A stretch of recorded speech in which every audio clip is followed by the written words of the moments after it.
Hello friends, last வீடியோவில் நம்ம artificial இன்டெலிஜென்ஸோட என்னென்ன கான்செப்ட் இருக்குது, ஒவ்வொன்றுக்கும் என்னென்ன கான்செப்ட் இருக்குது, என்ன டைப்ஸ் இருக்குதுன்னு சொல்லி பார்த்தோம். இந்த வீடியோவில் நம்ம அப்ளிகேஷன் ஆஃப் ஏஐ இந்த ஒவ்வொரு கான்செப்ட் கீழேயும் என்னென்ன அப்ளிகேஷன்ஸில் நம்ம அதை யூஸ் பண்ணலாம் அப்படின்னு சொல்லி பார்க்கலாம்.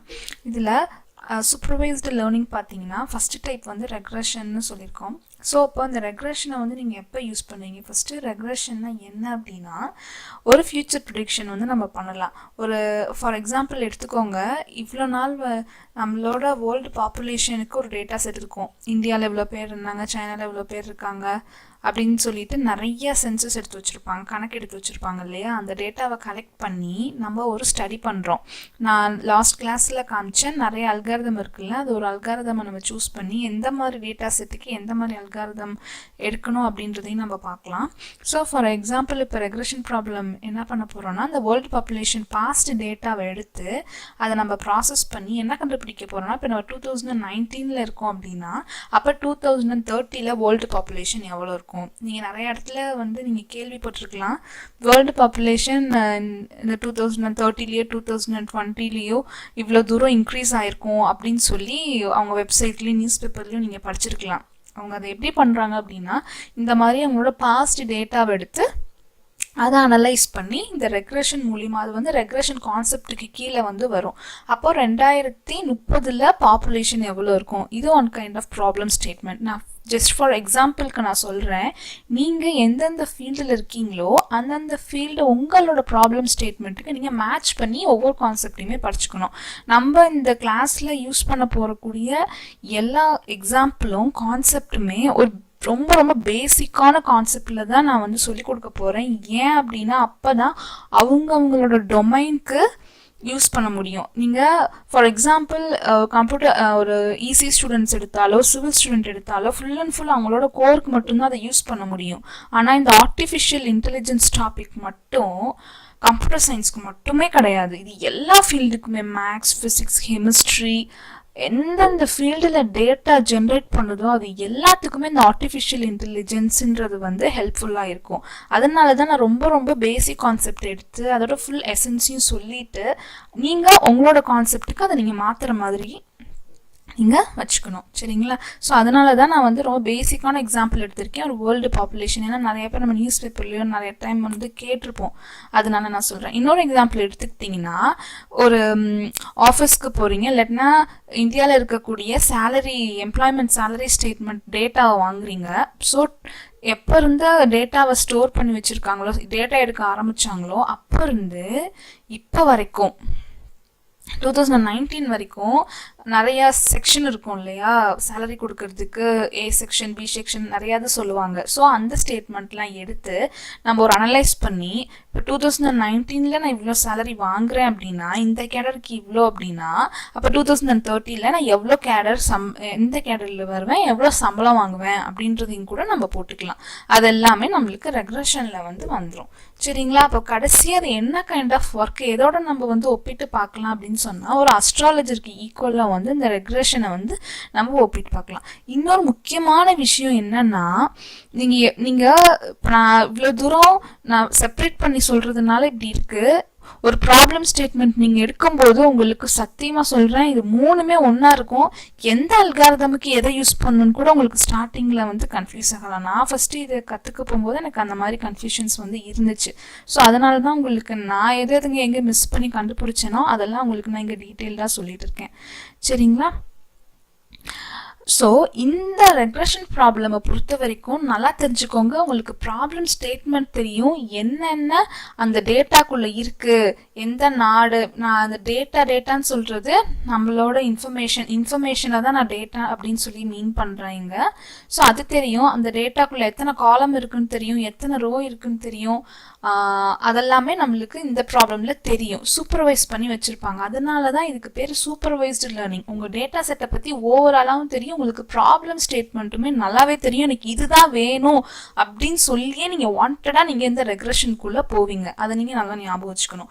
இப்போது கிளாசிஃபிகேஷன் ப்ராப்ளம்னு எடுத்துக்கிட்டிங்கன்னா, உங்களுக்கு இதில் என்ன மாதிரி ப்ராப்ளம் ஸ்டேட்மெண்ட் வரும்னா, உங்ககிட்ட ஒரு நிறைய ஒரு டேட்டா கொடுத்துட்டாங்க. அதில் டாகோட ஸ்பெல்லிங் தப்பாக இருக்குது, டாகோட டேட்டாவும் இருக்குது, கேட்டோட டேட்டாவும் இருக்குது, அதுக்கப்புறம் ஒரு காரோட டேட்டாவும் இருக்குது. அது எல்லாமே ஒரு எக்ஸல் ஷீட்டுக்குள்ளே இருக்குன்னு வச்சுக்கோங்க.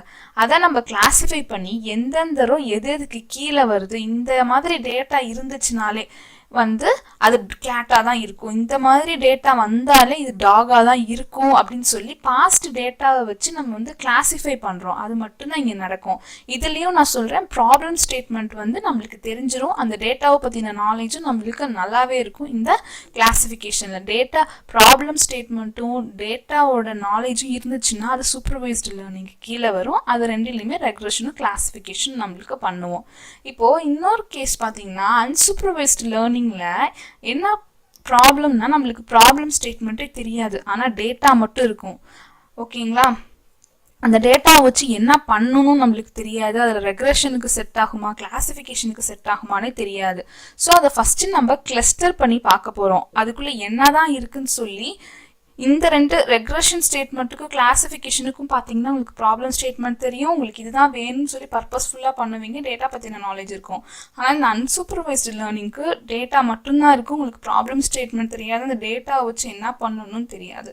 இன்னொரு விஷயம் நீங்கள் கவனிச்சிங்கன்னா, அதுக்கு எக்ஸாம்பிள் என்ன சொல்லணும்னா, ஒரு சூப்பர் மார்க்கெட்டுக்குள்ளே போகிறீங்க, இந்த சூப்பர் மார்க்கெட்டுக்குள்ளே ஒரு மெம்பர்ஷிப் கார்டோட டீட்டெயில்ஸ் எல்லாத்தையும் நீங்கள் எடுக்கிறீங்க, எல்லாத்தையும் அவங்கக்கிட்ட இருக்குது.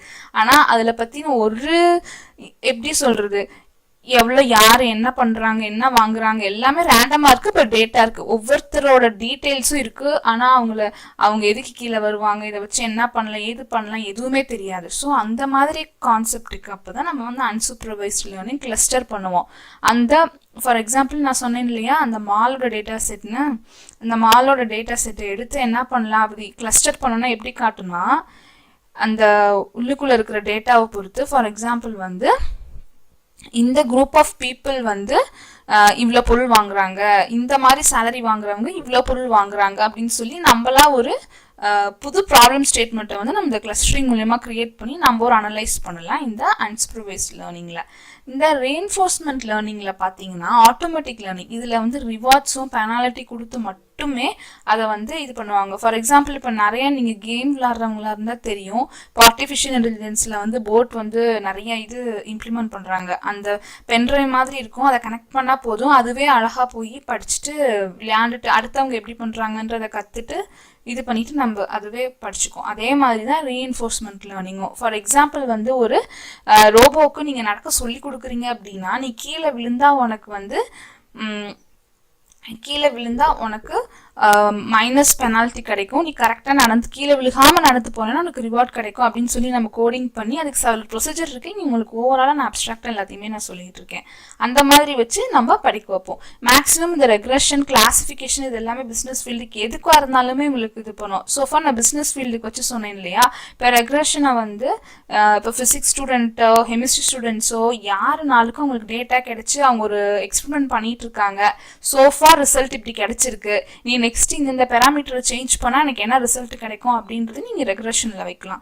அதே மாதிரி கிளாஸிஃபிகேஷனும் அதே தான். நான் ஒரு எக்ஸாம்பிள் நான் சொல்கிறேன்னா தயவுசெய்து அவங்கவுங்க ஃபீல்டுக்கு நீங்களே கன்வெர்ட் பண்ணி திங்க் பண்ணி பாருங்கள். அப்போ தான் உங்களுக்கு இதை யூஸ் பண்ணி ரியல் டைமில் உங்களோட ப்ராப்ளமை நீங்கள் சால்வ் பண்ணிக்க முடியும். அதே மாதிரி தான் இப்போ நெக்ஸ்ட் பார்த்தீங்கன்னா டீப் லேர்னிங் வந்து எப்படி மிஷின் லேர்னிங்கோட டிஃபர் ஆகுதுன்றதை நான் சீக்கிரமாகவே நான் சொல்கிறேன். டீப் லேர்னிங்கை பொறுத்த வரைக்கும் நம்மளோட டிபிக்கல் பிரெயின் எப்படி வேலை செய்யுது அப்படியே நம்ம இம்ப்ளிமெண்ட் பண்ணுவோம். மிஷின் லேர்னிங்கில் வந்து அப்படி கிடையாது. ஓகேயா? ஸோ இப்போ டீப் லேர்னிங் பார்த்தீங்கன்னா ஆட்டோமேட்டிக் கேப்ஷன் ஃபார் இமேஜ், இது ஒரு எக்ஸாம்பிள் தான், பட் இதோட பர்பஸ் வந்து எக்கச்சக்கம் இருக்குது. புரிஞ்சுக்கிறதுக்காக சொல்கிறேன். இப்போ நீங்கள் வந்து ஏஐ கேமரா அப்படின்னு சொல்லிட்டு இப்போ புதுசாக வந்து விட்டுருக்காங்க. அது எப்படி வந்து நார்மல் சிசிடி கேமரா விட டிஃபர் ஆகுதுன்னா, இப்போ ஃபார் எக்ஸாம்பிள் நீங்கள் சிசிடி கேமரா எடுத்துக்கிறீங்க. இப்போது சிசிடி கேமரா எவ்வளோ இதில் பார்த்துருப்பீங்க. அதை நீங்கள் வியூ பண்ணி பார்க்கும்போது எப்படி இருக்குன்னா, ஜஸ்ட்டு நம்மளோட ஆக்ஷனை ரெக்கார்ட் மட்டும்தான் அது பண்ணி வச்சுருக்கோம், ரைட்டா? அப்போ ஏஐ கேமரா யூஸ் பண்ணதை ஸ்டோர் பண்ணதை வியூ பண்ணி பார்த்தீங்கன்னா அது வந்து பாக்ஸ் பண்ணி காட்டும். பர்சன் நடந்து போகிறது, டாக் நடந்து போகிறது, அதெல்லாத்தையும் பாக்ஸ் பண்ணி இது டாக் இது கேட்டு அப்படின்னு சொல்லி அந்த ஒரு கேமரா வந்து ஒரு மனுஷன் மூளை ஒரு விஷயத்தை பார்த்து எப்படி அப்சர்வ் பண்ணுமோ அதே மாதிரி இந்த டீப் லேர்னிங் யூஸ் பண்ண ஏஐ கேமராவும் அப்சர்வ் பண்ணும். அது automatic caption for an image அப்படின்னு சொல்லியிருக்கேன். இப்போ இதெல்லாம் யூஸ் பண்ணி கூகுளில் இப்போலாம் நீங்கள் ஆட்டோமேட்டிக்காக இமெயில் அனுப்பும்போது டைப் பண்ணால் தேங்க்ஸ் அண்ட் ரிகார்ட்ஸ் அனுப்புறதுக்கு தேங்க்ஸ்னு பண்ணாலே போதும், அதுவே அண்ட் ரிகார்ட்ஸ்னு அதுவே நம்மளுக்கு ஆப்ஷன் கொடுக்குறது, நம்மளே பண்ணிக்கலாம். அது எல்லாமே இந்த ஆர்டிஃபிஷியல் நியூரல் நெட்வொர்க் இந்த டீப் லேர்னிங் கான்செப்டுக்கு கீழே வரக்கூடிய one of the algorithm use பண்ணி தான் அதை அவங்க ஜென்ரேட் பண்ணியிருக்காங்க. ஸோ இதோட அப்ளிகேஷன் வந்து ஒரு ஃபீல்டுக்கு மட்டும் இல்லை, இது எல்லா ஃபீல்டுக்குமே. தயவு செய்து நான் எதுக்காக இந்த வீடியோவை நான் தமிழில் போடுறேன்னா, தமிழ்நாட்டில் இருக்கிறவங்க நிறையா பேர் இனி இதை நல்லா தெரிஞ்சுக்கணும், இனிமேல் ஃப்யூச்சர் இதில் தான் இருக்குன்றதுக்காக தான் நான் கற்றுட்டு நான் தமிழில் இது எல்லாத்தையும் சொல்லிகிட்டு இருக்கேன். ஒரே ஒரு விஷயம், இது கம்ப்யூட்டர் சயின்ஸ் ஃபீல்டுக்குன்னு மட்டும் இதை நினைக்காதீங்க, இது எல்லா ஃபீல்டுக்குமே ரொம்ப ரொம்ப இம்பார்ட்டண்ட்டான ஒரு சப்ஜெக்ட். Okay, thank you. நம்ம நெக்ஸ்ட் வீடியோவில் எல்லாமே ஒவ்வொன்றா நீ செப்பரேட்டாக பார்க்கலாம். இப்போ உங்களுக்கு ஓவரால் ஐடியா கிடச்சிருக்குன்னு நினைக்கிறேன். நெக்ஸ்ட் வீடியோவில் டைப்ஸ் ஆஃப் இன்புட் வந்து நம்ம பார்க்கலாம். அதுக்கப்புறம் உள்ளுக்குள்ளே நம்ம ஒவ்வொன்றா நம்ம போகலாம். தேங்க்யூ.